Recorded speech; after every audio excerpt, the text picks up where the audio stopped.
जितनी गाली गलौज वो करते हैं, ऐसा एमओआईसी बिल्कुल भी नहीं चाहिए यहाँ पे। अंजलि जी, आज आप लोग क्यों प्रदर्शन करने पर मजबूर हो रहे हैं? क्योंकि महिला के सम्मान पे ठेस पहुंची है। क्यों यहाँ पे कुछ बोल भी नहीं सकते, उस तरीके की गालियाँ देता है बंदा, बहुत गंदा है। उत्तर प्रदेश में कहा जाता है कि महिलाएं सुरक्षित है, आपको लगता है महिला कहीं सुरक्षित नहीं है? यहाँ पे तो बिल्कुल भी सुरक्षित नहीं है। तो नारी का इतना अपमान किया है ना उन्होंने, कि वो रहने लायक ही नहीं है। एक डॉक्टर के पद पर तैनात है तो सुरक्षित नहीं मानते? नहीं, फीमेल्स बिल्कुल भी सुरक्षित नहीं है। जब बदतमीजी होती है, आपने इसकी शिकायत ऊपर अधिकारियों से की होगी? हाँ बिल्कुल की है, सीएमओ सर को भी कंप्लेन की है। तो इन्होंने मेरे ऊपर दबाव बनाया और धमकियां भी दी है मेरे को बुला बुला के कि इसको वापस ले जो तूने कंप्लेन की है। नहीं, बिल्कुल भी महिला सुरक्षित नहीं है। सरसावे की जो हमारी बहनें हैं वो इतनी परेशान हैं, रोती हैं वो बेचारी हमारे सामने आके। एक्शन कोई एक्शन नहीं लिया गया, मेरे ऊपर दबाव बनाया गया था और धमकी भी दी गई थी, तू अकेली जाती होगी, अकेली रहती होगी कहीं ना कहीं, तो सोच ले तेरी शादी भी नहीं हुई है, ऐसे ऐसे करके धमकियाँ देते थे मेरे को। आज स्वास्थ्य विभाग से सीएचओ धरना प्रदर्शन करने को मजबूर है। क्यों ऐसी नौबत पड़ी कि इन लोगों को आज प्रदर्शन करना पड़ रहा है? बात करते हैं, नाम बताइए अपना। अंजलि सिंह। अंजलि जी, आज आप लोग क्यों प्रदर्शन करने पर मजबूर हो रहे हैं? क्योंकि महिला के सम्मान पे ठेस पहुंची है और बेइज्जती करते हैं। ये हर मीटिंग में बेइज्जती करते हैं, बुला बुला के बेइज्जती करते हैं और टारगेट करके रखते हैं कि आज किस सीएचओ की बेइज्जती करनी है। कौन लोग हैं वो? Doctor Rajesh sir, BCPM sir और यही है सब, एचओ सर वगैरह ये सब है। क्या बातचीत होती है जब ऐसी शिकायतें ऊपर की जाती है, तो क्या आश्वासन मिलता है? आश्वासन नहीं मिलता हमें, कुछ भी रास्ता भी नहीं मिलता, कोई भी ना कोई हमें सपोर्ट करता है। आप क्या कहेंगे? मैं यही कहूँगी कि जितना भी वो बेइज्जती करते हैं ना बुला बुला के मीटिंग में, तो ऐसा क्यों, तो हमारे यहाँ हमें ऐसा एमओआईसी तो बिल्कुल भी नहीं चाहिए। जितनी गाली गलौज वो करते हैं, ऐसा एमओआईसी बिल्कुल भी नहीं चाहिए यहाँ पे। इतनी बेइज्जती करते हैं ना, ये एनम हो चाहे संगनी हो चाहे आशा हो, किसी को नहीं बख्शता वो बंदा, ऐसा है। तो मेरे क्या साथ नाम? मेरा नाम प्रिया लांबा है और मेरे साथ भी कई बार गाली गलौज की है। मेरे जहाँ पे मेरा उपकेंद्र है वहाँ पे भी आके मेरे को धमकी दी गई है और कई बार मेरे को गाली गलौज इतनी की है ना मीटिंग में बुला बुला के, कि यहाँ पे कुछ बोल भी नहीं सकते, उस तरीके की गालियाँ देता है बंदा, बहुत गंदा है। ऐसे तो नारी का इतना अपमान किया है ना उन्होंने, कि वो रहने लायक ही नहीं है सीएससी पे। 15 साल से राज कर रहे हैं और बोलते हैं कि मेरा कोई मुख्यमंत्री कुछ नहीं कर सकता, कोई भी नेता कुछ नहीं कर सकता है।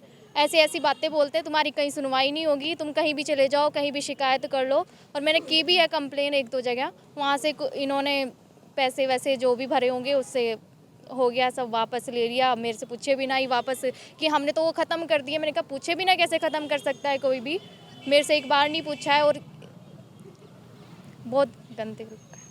मतलब आपसे जब बदतमीजी होती है, आपने इसकी शिकायत ऊपर अधिकारियों से की होगी? हाँ बिल्कुल की है, कई बार की है। सीएम पोर्टल पे भी मैंने कंप्लेन की थी और सीएमओ सर को भी कंप्लेन की है।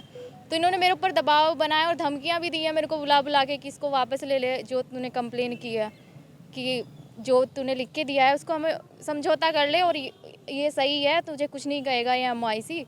मैंने मना कर दिया, नहीं मेरे साथ कई बार हो गई है दिक्कत, इसमें मजबूर हूँ कंप्लेन करने पे, आप कोई एक्शन लीजिए, तब तक कुछ नहीं होगा।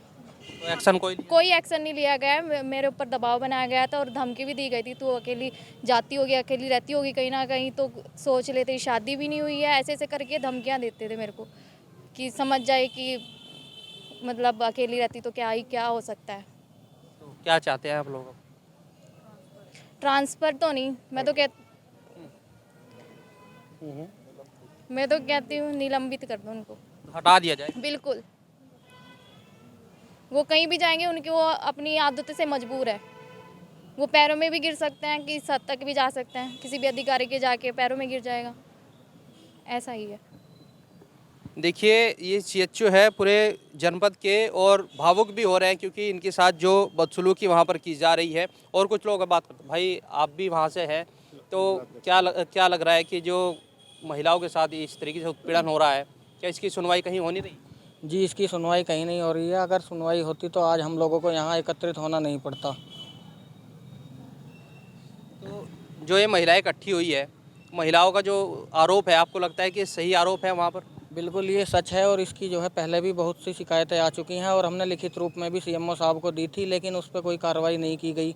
और जिसका 15 साल से वो एक ही सीएससी पर टिके हुए हैं और 15 साल जिसके चलते वो वहाँ के समस्त कर्मचारियों को परेशान करते हैं, उनका वेतन काटते हैं।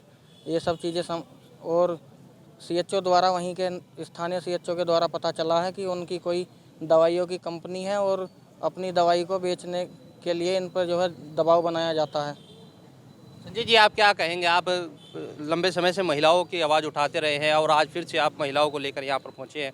क्या कुछ कहेंगे कि जिस तरीके से उत्पीड़न रुक नहीं रहा? मैं साफ तौर पे कहना चाहता हूं, जो सीएचओ सरसावा हैं राजेश जी, उनकी पहली शिकायत नहीं है। जब आशाओं का आंदोलन चला था तब भी आशाओं के साथ यही व्यवहार हुआ करता था। आशाएं बार बार दुखी होती थी क्योंकि उन्हें भी गालियाँ, माँ बहन, यहाँ तक कि आपके पैर पे पैर रख के चीरने का काम करूँगा, यहाँ तक के शब्दों का वो संबोधन करता है। तब भी हमने बहुत जोर लगाया, लगातार बार बार बातचीत की अधिकारियों से, लेकिन कोई फर्क नहीं पड़ा।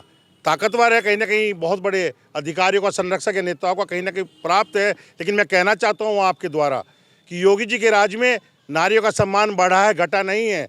और योगी जी का जब बुलडोजर चलेगा तो सबको नेस्तु नाबूद करेगा। साफ कहना चाहता हूँ, जो मेरी बच्चियाँ मेरे बीच में रोने का काम कर रही हैं, ये सच है। उस आदमी को कल से लगातार इसी दबाव में कि वाले जी आप बीच में से हट जाएं। मेरे पे भी काफ़ी फ़ोन आ चुके हैं, अलग अलग जगह से आ चुके हैं। लेकिन इस बार ये निर्णायक लड़ाई होगी। जब तक इन बच्चियों को इनका न्याय नहीं मिलेगा, वो अधिकारी जिसका नाम राजेश कुमार है, वो अपनी हठधर्मी से पीछे नहीं हटेगा। उसे निलंबित किया जाए। इस डर से सिर्फ निलंबित या ट्रांसफ़र नहीं किया जाता है कि हमारे पास डॉक्टर कम है। अगर डॉक्टर कम होंगे तो क्या वो हमारी बेटियों से, बच्चियों से दुर्व्यवहार करेगा? और पढ़े लिखे लोग हैं, आशाओं को तो कहा जाता है अनपढ़ है, झूठ बोलती हैं। तो क्या सारी दुनिया झूठ बोल रही है? एक वही आदमी ऐसा है जो सच बोलता है। और जो फैक्ट्री की बात अभी मेरे भाई ने की, छोटे भाई ने, ये सच है। कागज़ भी उपलब्ध है इन सीएचओ के पास कि उन पे वो लिखता है कि ये दवाई बाहर दी जाए, इस दवाई का ये रेट है, ये दी जाए, इस दवाई का ये रेट है, अपने यहाँ रख के बेचने का काम करो। तो क्या सरकारी होने के बावजूद ये प्राइवेट क्लिनिक चलाएंगे? क्या वो प्राइवेट क्लिनिक चलवाने का काम करेगा इन बच्चियों से? साफ तौर पे कहना चाहते हैं, या तो तत्काल प्रभाव से निलंबित किया जाए उसे आज के आज, नहीं तो बहुत जल्द 1 या 2 दिन के बाद ही सभी लोग, इस बार ये आज अकेले हैं, अगली बार आशाएं, संगनी और एनम भी के साथ इस धरने पे होने का काम करेंगी। या तो तत्काल बर्खास्त किया जाए, और नहीं करेंगे तो साफ तौर पे कहना चाहते हैं, ये धरना स्थल पहले भी था, आज भी है, और हम लोग इस पर डटने का काम करें। कुछ और महिलाओं से बात करते हैं। आप क्या कहेंगी? उत्तर प्रदेश में कहा जाता है कि महिलाएं सुरक्षित है, आपको लगता है महिलाएं सुरक्षित?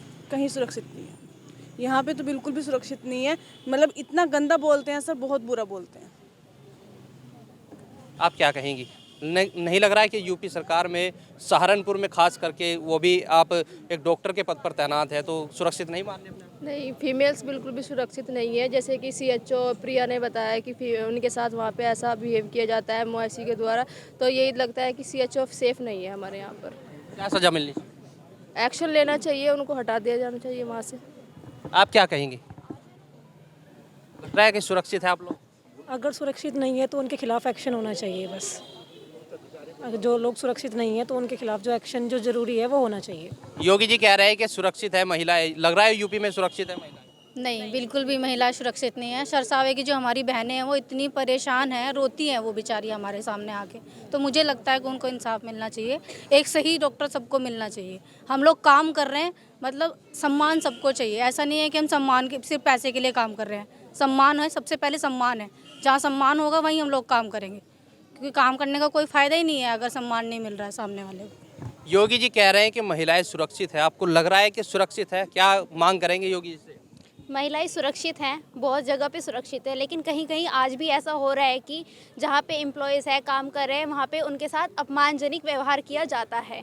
हमें मीटिंग में बुलाते हैं, हमारे साथ हमें ये बोलते हैं कि तुम किसी प्रकार, तुम अधिकारी नहीं हो। हमारे स्तर पर हम एएनएम है, आशाएं हैं, संगनी हैं, हम उनके अधिकारी, लेकिन हमको बोला जाता है तुम अधिकारी नहीं हो, तुम लोग इनकी बात मत सुनना। हमें ऐसा बोला जाता है। क्या मांग कर रहे हैं योगी जी से?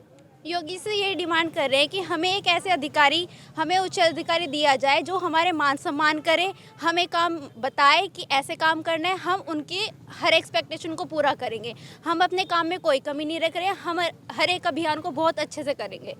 देखिए, ये थे सहारनपुर के सीएचओ। यहाँ पर प्रदर्शन हो रहा है और थोड़ी देर में कलेक्ट्रेट में जाएंगे, लेकिन जो मांग है वो कहीं ना कहीं यही है कि जो इनके साथ जो खिलवाड़ किया जा रहा है और जो खिलवाड़ हो रहा है वो कहीं ना कहीं महिलाओं के साथ। उत्तर प्रदेश सरकार कहती है कि महिलाओं के साथ खिलवाड़ नहीं होना चाहिए और सहारनपुर में ये देखने को मिल रहा है, लेकिन अब उस अधिकारी पर क्या कार्रवाई होती है देखने वाली बात होगी। वीडियो के बारे में क्या राय है आपकी, कमेंट्स कर जरूर बताएं। अगर आप ये खबर फेसबुक पर देख रहे हैं तो वीडियो को लाइक करके पेज को फॉलो करें। इसके अलावा अगर आप इस खबर से यूट्यूब के जरिए जुड़े हैं तो चैनल को सब्सक्राइब करके बेल आइकन दबाना बिल्कुल ना भूलें।